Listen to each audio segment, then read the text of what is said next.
Ladies and gentlemen, Kaben Clauson, TruePublic. Kaben, thank you so much for carving out the time today. Yeah, Much thanks for having appreciated. me.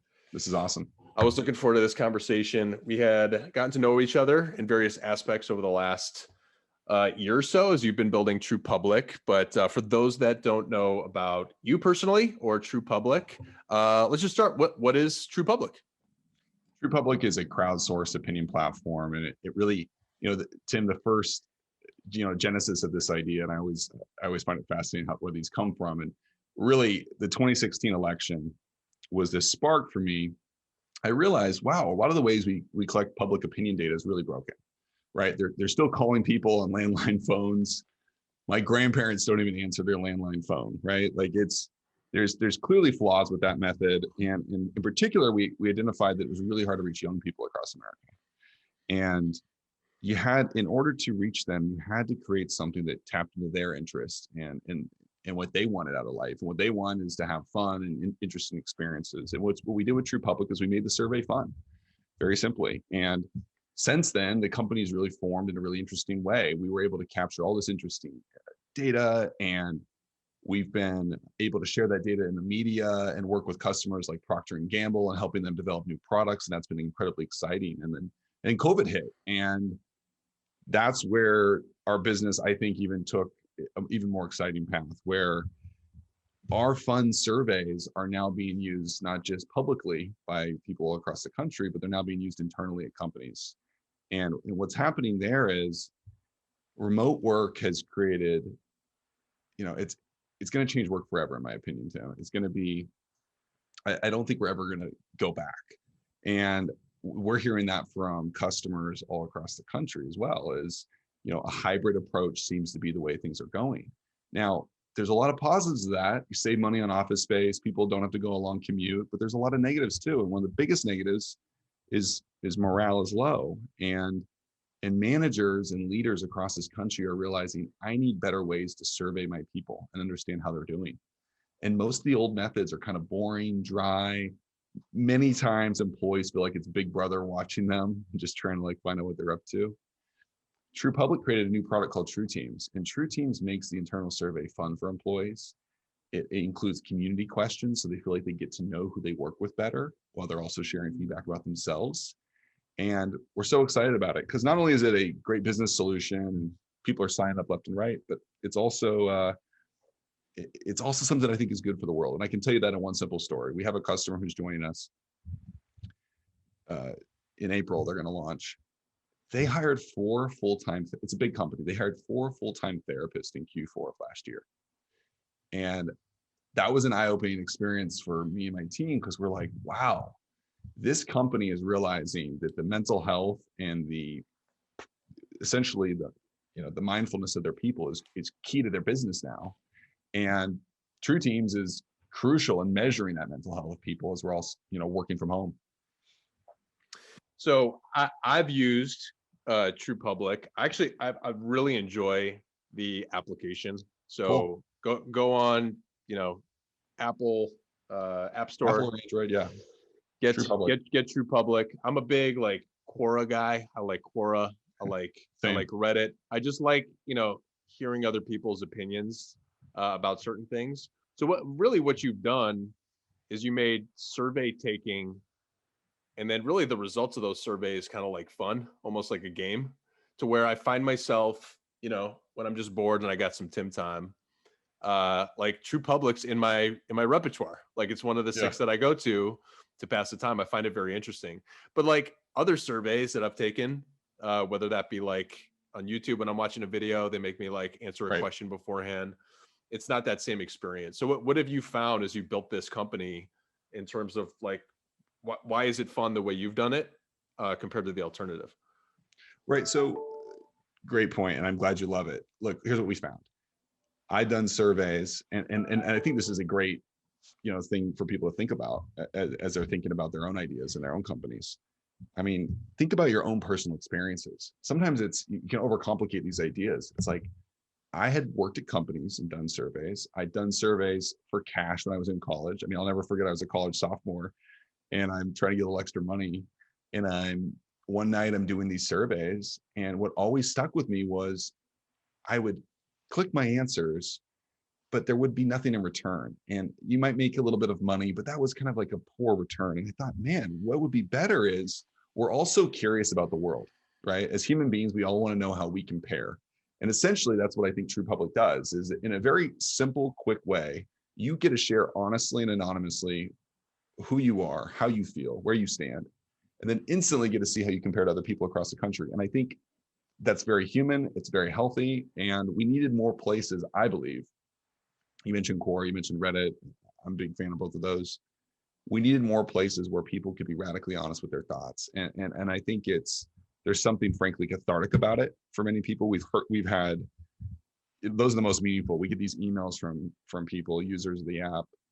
It's been an incredible experience for some people. It's been an experience where people feel like they're able to be radically honest in this application. And it's a small way, right? Where because I'm honest here, it's almost like getting things off your chest in a way. And our goal, and there's some controversial opinions on TruePublic, to be clear.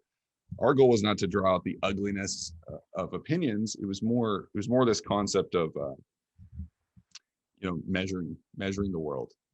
I've always been fascinated. I've always been a data nerd and a stat nerd, and I've always been fascinated by this idea of, where do people really stand and how are things changing over time? And that's been so fun to watch during this time of COVID, where the world's been changing a lot. Well, yeah, I mean, it's the different categories. It's like all across the map, right? So it's silly stuff like, what would you prefer to do, this or this?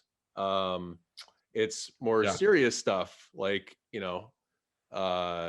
about your sex life, which people don't like to talk about, sex right? Life, or your religion, money, or politics, morality. And then it's real-time stuff. Like there's a lot of questions about coronavirus and how people really feel. And then I think the interesting thing for the audience is what's so fun is after you answer the question, you could see demographically based on like age, gender, race, all these different things, who thinks about what. And it's so interesting to, like, to your point, to dive into that and go like, oh, why? Oh, that makes sense. There's a generational thing here and they grew up during this time. So probably they think this way.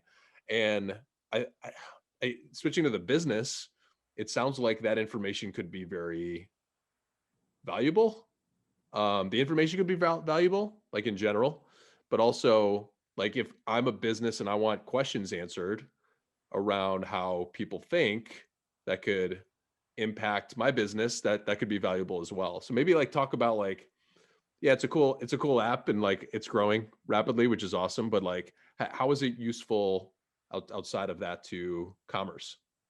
Yeah, so a couple of different ways. So on the TruePublic side, I'll give you a real example. We had a customer, I won't name the company, but we had a customer who they've seen their shaving division way down during COVID.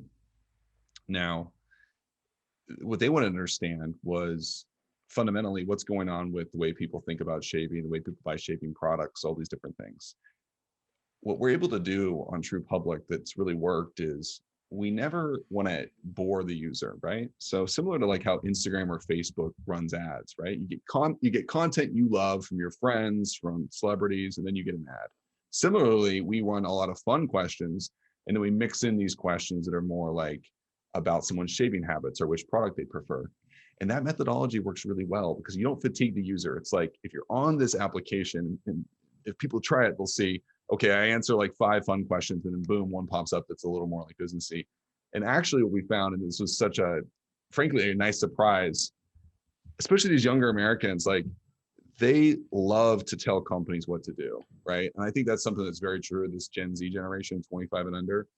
They actually feel entitled to a really strong voice in who makes products for them, because products are changing. And that's one of the things we've been helping companies with, is understanding this new generation of consumers. And one of the biggest ways they're changing, before, a product was a product. I buy shoes because I need to run.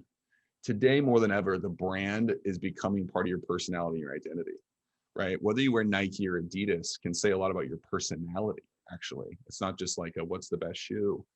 And helping brands understand that is, because let's face it, like a lot of executives at companies are in their 40s, 50s, 60s. They might not understand what a 22-year-old's thinking. And we have a lot of them answering honestly. So that's been powerful. That's the TruePublic side. True Teams is a SaaS product where we take our great technology, we put it into a company. We still, by the way, Tim, what's really cool is we still have all those fun questions, all those questions that are kind of sometimes silly. We were pleasantly surprised. Companies actually do that a lot, right? There's all these inside jokes. People want to know each other. It goes back to the same fundamental philosophy on both of these. People want to share honestly, and people want to know how they compare, whether it's publicly or inside of a company. And that is what the entire business is built upon. I can see that being very valuable. Just coming from corporate America, I have my own, I guess, smaller business now, but my previous company had 10,000 employees all across the country.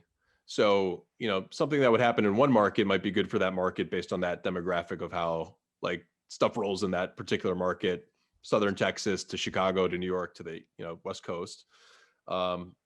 But like, there's got to be differences of opinions. So before I make any like drastic changes, that's going to like change my enterprise, whether that be compensation related, benefits related, policy related, I think it makes a lot of sense to make sure that you're making the right move and a tool that is going to enable me to do that, but also like give the employees a voice. It just makes a lot of sense to me, especially like now where people aren't in an office together and you can't pick up on like little things you used to pick up on before. Great point. And here's the other thing that's got me maybe most excited, and I think why the TrueTeams is going to explode as a product. Now that we're all remote, one of the biggest challenges is how do we make friends with our coworkers? Imagine you join that 10,000 person company. You're 23 years old or whatever age you are. How do you get to meet people? It's really difficult now. And one of the things we've been most excited about with TrueTeams is if you have everyone using this software, answering these fun questions, answering these very serious questions, frankly, around mental health and things like that, but answering these questions, what happens is we have the ability to match people across an organization. And what we've heard from, people and HR leaders and even CEOs of these companies is they know if their employees can become friends with each other, the likelihood of them retaining is way higher, right? Astronomically higher. And what TrueTeams is able to do is give people this feeling that there's other people like me at this big company, right? There's other people that are into hockey, or there's other people that are into certain kind of baking, or there's other vegans here, or whatever it might be. It's different for everyone. And then really where the product's evolving now is the ability to connect those people across an organization in a remote world, right? And maybe that's a Zoom call, maybe that's some kind of in-person meeting.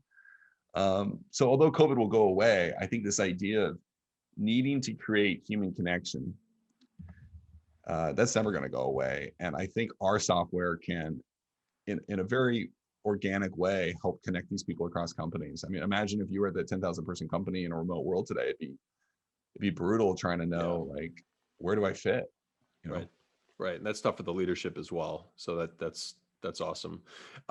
This last year, and this is when we met, was over the last year, there was a lot of just intense things that were going on. We had the pandemic, we had like drastic racial inequality, the Black Lives Matter movement, how you handle COVID. There's like a lot of disparity there. And then obviously it was an election year, and politics was kind of top of mind. I mean, you have to have just a lot of interesting opinions and data points just in that little application there. Maybe speak to last year, and I know you saw a lot of success maybe as a result of people wanting to give their opinions there, but what did you see in the data that might have been eye-opening or interesting? Yeah, a couple interesting ones. We can talk about what's happened with people's love life. We can talk about what's happened with people's work life, and then also the election. Now, love life is interesting. We've been tracking, one of the things we do at TruePublic is we track people's, opinions over time, right? So, and I've always found that like data in a single point is always not that interesting. What's interesting is how people are changing and evolving. We've been tracking this idea of like, do you have strain in your personal relationship, right? The amount of people. We saw as COVID took off an incredible increase in the amount of couples who were living together that had an immense strain. The number one place in the country, where do you think couples were fighting the most? Can you give me a guess? Where in the country? Yeah, where in the country? What city were they having the worst time during COVID with? I feel like New York City would, because they got hit harder and it was tighter quarters. Strengths. Okay. Hit harder. they were 15% worse than the rest of the nation. So it was really bad in New York this last year. But it was fascinating to watch. As COVID first started, actually relationships improved for that first month. Relationships improved. Something about being at home, maybe they were together more, and then they started to deteriorate. And now I can say, actually, we're finding some more normalcy and relationships are improving again. Just fascinating to see how that changed. The other one was work from home. Work from home had a similar trend. At first, people were like so excited to work from home. They don't have to commute. They've got maybe Netflix on in the background. They've got their own workstation. It's great. And now what we're seeing is that one's not bouncing back. There's like a slow tide down as I think more and more people. Now, to be fair, work from home could come back as COVID goes away and it's like, okay, I'm working from home, but I can at least go out. So, you know, we always want to be careful in how we think about those. Then the election. A lot of people had this election as a really wide race. You know, there was polls in Wisconsin showing that Biden was going to win by 12 points. You know, we were on the record saying that we thought it was going to be a close race. We thought Biden would win narrowly. He did. We're not, you know, our methodology is not perfect yet. We're always learning. But one of the things we felt like TruePublic was more accurate was simply because of the shy Trump voter. There was a lot of people out there in this country who wanted to support the former president and didn't feel like it was safe to maybe say so. And you can speculate on why that would be, but that was definitely the case in our experience. And people were more willing to do it on an anonymous application as opposed to over the phone with someone. You know, it's amazing how that works, right? Because even if you're over the phone and you know you're never going to, you know, see or hear from this person again, there's still something psychologically where you go, man, there's someone else here, and you do care about what they think maybe at some level, and that's what we saw, and that's been so interesting. And there's just been so many, almost, you know, one of the things that really worked for us is the media had an insatiable appetite in 2020 to understand how the world was changing. So we were very blessed as a company we did 155 live TV appearances across the country over like a, you know, 4 or 5 month period. And that really did help our business. I mean, it definitely gave us a lot of traction. It's funny how that works, Tim, because like in a million years, you would never imagine that the thing that actually got us on the map would be this pandemic. That's awesome. It's so interesting. It makes sense, you know, hearing you say it out loud, especially the part around not being comfortable saying something when other people are around, but saying your true thoughts in another format. Yeah. It's so interesting. There's a whether it's like, you know, public shaming or the approval of others, there is something about that, you know, you're never going to really get down to it unless you can find a way to get like truly into people's psyche and have them be comfortable with sharing that information. And that's happening with True Teams as well. I'll tell you a story. When I worked in corporate America, I would get these surveys from my boss, and they'd be like, what do you think of your boss? What do you think of your, look, I've had good bosses, I've had bad bosses, but I always felt like this wasn't fully anonymous, you know? So I would always, you know, straighten up. I would go really positive, and look, I don't think I'm the only person doing that. I'm not alone. People are doing that all over America right now. They're optimizing to not, I don't want to cause problems. I'm not a negative person. One of the things we really strive for is to not just say anonymity, but make it truly anonymous. That's why we never ask for people's names. We never have your phone number. We never capture your email. Because it's one thing to be like, give us your name, your email. Oh, don't worry, you're anonymous. What we're saying is like, even in a scenario of a hack, a worst case scenario, no one's going to know how you voted. And I think that's a really important thing. But I'll tell you, it's still a challenge to this day because distrust of our institutions has never been higher, right? There's been a lot of backlash against social media platforms. There's been a lot of backlash against government, all types of institutions.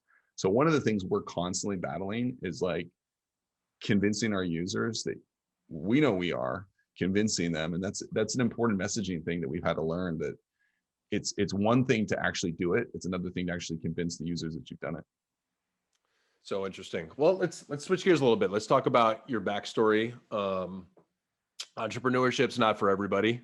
You seem to be, you know, kind of just very well thought through about the idea and then the execution of the idea. But like, what were you doing before this? Where did it come from? Tell us a little bit about your background.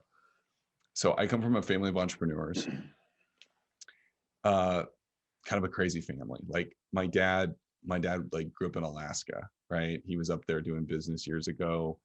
He started a few random businesses across the country. He took our family to South Africa at one point, and I literally spent some of my childhood. My sister was born in a Zulu township called Kwadangezi. It's about 30 minutes outside of Johannesburg, South Africa. We were literally living in a township where most of the people there did not have shoes. I mean, it was extreme poverty. And I think since visiting many times since, from an entrepreneurship standpoint, I think there was something fundamental to those experiences, because my sister's also an entrepreneur. She's the founder of a company called Anthill, based in Chicago as well. And they're doing very well. They just raised a big round of funding. And we always talk about like, how do we both get this sickness of entrepreneurship? Because there's a lot of glamour on the outside. There's no glamour on the inside. I'll tell you that. People think being your own boss is like an exciting, fun thing, because then maybe you wouldn't have to no, it's the opposite. It's the exact opposite. If you're your own boss, you're going to work way more. It's going to be way harder, way more stressful. But we had that exemplified in our family, the entrepreneurship team. I had, decided I wanted to do it. And I think what was important for me though was everyone has a lot of ideas. I needed an idea that was more than money. Because I think the more I've thought about this and had a lot of friends who've gone through this journey, and some have been successful and some have failed, I noticed that money and happiness is not perfectly correlated. And if you're building the business just to like get rich or something like that, I think when it gets really hard, it's easier to quit. I think if you're building it because you're like, I think this should exist, whether it's your business or mine, if you're like, you know what, I'm helping people, it's good for people. I had to find that idea. And once I found that, then it was like, where do I fit? And I think this is a question a lot of young entrepreneurs have. I'm a non-technical founder of a company, right? So you got to figure out, especially if you're starting a tech company, how are you valuable? And I met two incredible technical guys, Ruben and Arson. They've become incredible friends of mine. We've been doing this together for a while. We're brothers now. But when I came to them, I had to figure out what were the skills I was going to bring to the table. So I started learning user experience design, because I realized that was something I could bring, in addition to being able to sell and communicate and things like that and raise money.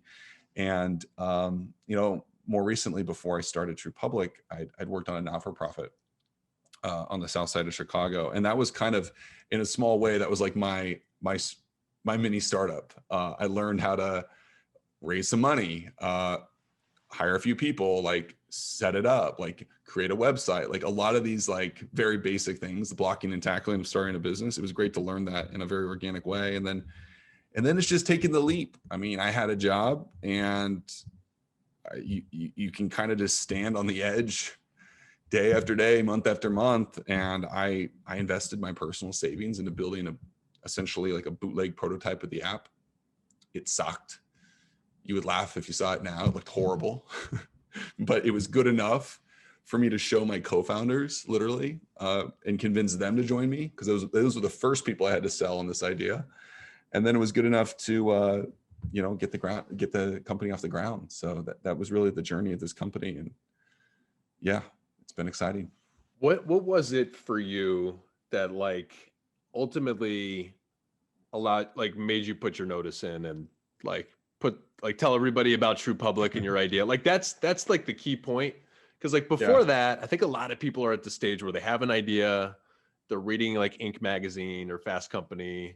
Yeah, maybe it's for other reasons where like they don't like reporting to a boss. Like there's other reasons why they want to do it. And they're coming up with these ideas. But like to actually like rip the Band-Aid off and do it and plant the flag, it's a very scary moment, because now you're dealing with people know this, and if it fails, then that could be a very scary outcome for me. And I think it like keeps people from not actually doing it. What was it for you? And did your family background like help kind of push you over the edge? Couple things. It's a great question, by the way. It is scary. It's terrifying. It's terrifying even to this day. For any business owner, like your identity can be very tied in with your business. In fact, one of the things I warn people when they start these, my identity cannot be TruePublic, or I'm going to be a very unhappy person. If my happiness is controlled by whether we closed a big deal or not this week, then that's a recipe for disaster. Same time though, the reality is there's fear there. Two things happened to me. One was, and not to get too dark, I had a tragedy happen in my life when I was in my mid-20s.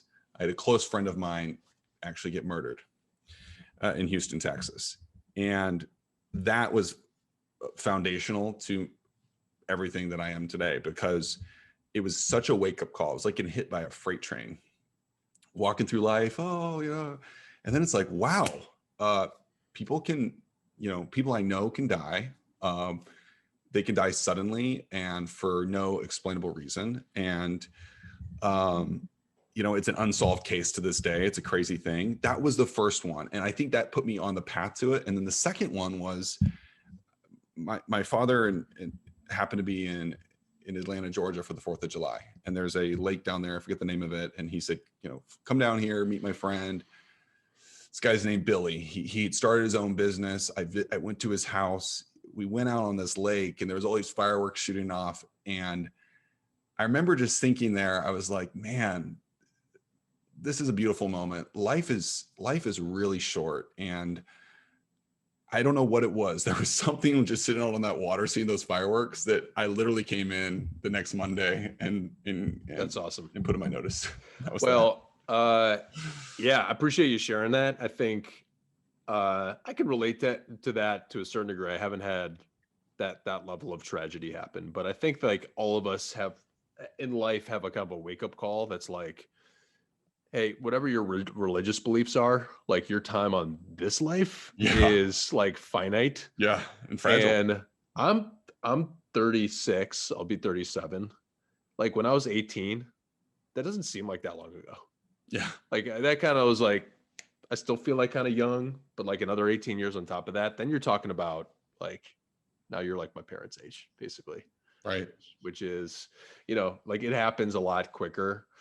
And you got to make the most of your time here. And I think maybe for you and I and others, it's like, okay, we got to do this because this is what we want to do. And for other people, it might be like, hey, I'm going to go chill out and I'm not going to worry about the rat race. And I'm going to like, just enjoy what I want to enjoy. I'm going to become a minimalist, or I'm going to like, I think that reality kind of sets in, and it resonates in different ways based on what that person wants to do. And I've talked to people like in my entrepreneurial journey that were like mentors to me, that like this journey just stressed them out way too much. And then they just said, and they were successful. They just said, screw it. Like, this is not what I want to do in life. And then they moved out of the country and, live in a very kind of like low cost area and are just like surfing, it's like, and I've looked at that. I'm like, good for you. That's success. Awesome. That could be success too. Like I've always said, like if a guy wants to be a high school teacher, that's success. I mean, you can find fulfillment and you can change the world that way, right? You could, teach someone who becomes something, right? And does something. I think there's so many types of success. I think too much in society, it's all about money and the external trappings. And I don't think that makes people super happy. I do think though that I think what makes you happy is doing what you feel called to do. And for me, it was starting businesses. And for my sister, it's starting businesses. And for you, it is as well. And for everyone, it's something different. But if it is calling you, I always tell people, take the leap. I don't think there's any risk. I mean, Elon Musk was the one who said that. And I'll even go further. It's like, if you fail, no one's going to kill you. You'll probably have a couch to sleep on. And I think you can handle it. That's the biggest thing I think that's holding people back, is the fear of it not working out and then what'll happen. So I think there's like, hey, don't be like super reckless. Like if you're in debt right now, you might want to like get a job and then start it on the side to start. Like there's different ways of starting it, right? Yeah. But you don't want to be reckless. You don't want to put yourself in such a scary position. But I think you're right. Like I think people are like bound by fear. They don't take an opportunity, something that they really, really, really, truly want to do. And the alternative of them not doing that is like leading to unhappiness. And they're just stuck for a really, really long time, as opposed to trying it, maybe failing, so what? But you can always go back to what you were doing before, right? And I think that's the key piece that like really, really hold people back. And I don't know if you've had like friends, I have high school friends, or even like people I haven't talked to since high school or college or a really long time that I used to work with in the past, that reach out to me and be like, hey, I got an idea about something. Like, how did you do it? Or, all the time. And I'm thinking like, I got to carve out time for this person, because I was doing the same shit like 5 years prior to me starting this. Like I needed those conversations to be like, oh, Kaben did it. Oh, Tim did it. Oh, okay. Like it's hard, but he's like still eating food and stuff. And like, he gets to take a vacation every once in a while. Like, okay. And it took me that to like ultimately make the plunge that like other people are doing it that I know. Yep. And it's going to be okay. That's why I always take those calls. I got 2 of those calls tonight where I'm talking to people fresh out of college that are thinking about starting these. And like, the reason I take those is like, I'm so appreciative of the people that took my literally stupid calls. I mean, I'm asking the questions that are like embarrassing to ask in hindsight. Right. And yeah, that's just the circle of it. Right. I think there is something about that, but it's true. It's like, and look, and I'm continuing to make so many mistakes in this business, but we're still going to succeed wildly in my opinion. And that's also kind of comforting. It's like, you also don't have to be perfect. You know, you can make mistakes and still ultimately succeed in this game. And that's exciting. Everything that's scary, you know, start off with seeking out information, seeking out mentors. It becomes less scary over time. That's true. Let's finish there. Kaben, I feel like we're catching you at like chapter 3 of a 10 chapter book. So I'd love to like tap back into you, you know, a couple of years down the road and see the continued success of TruePublic and True Teams. But I think we mentioned at the beginning of the show, if they wanted to download the app or learn more about your company or you, where can they find you and TruePublic? Yeah, you just download TruePublic in the iPhone or Android app store. Or also go to trueteams.co or truepublic.com to learn more about those 2 businesses and what they're doing. And yeah, we're really excited about it. Kaben, thanks so much for joining us and carving out the time. We'll talk to you soon. Thank you.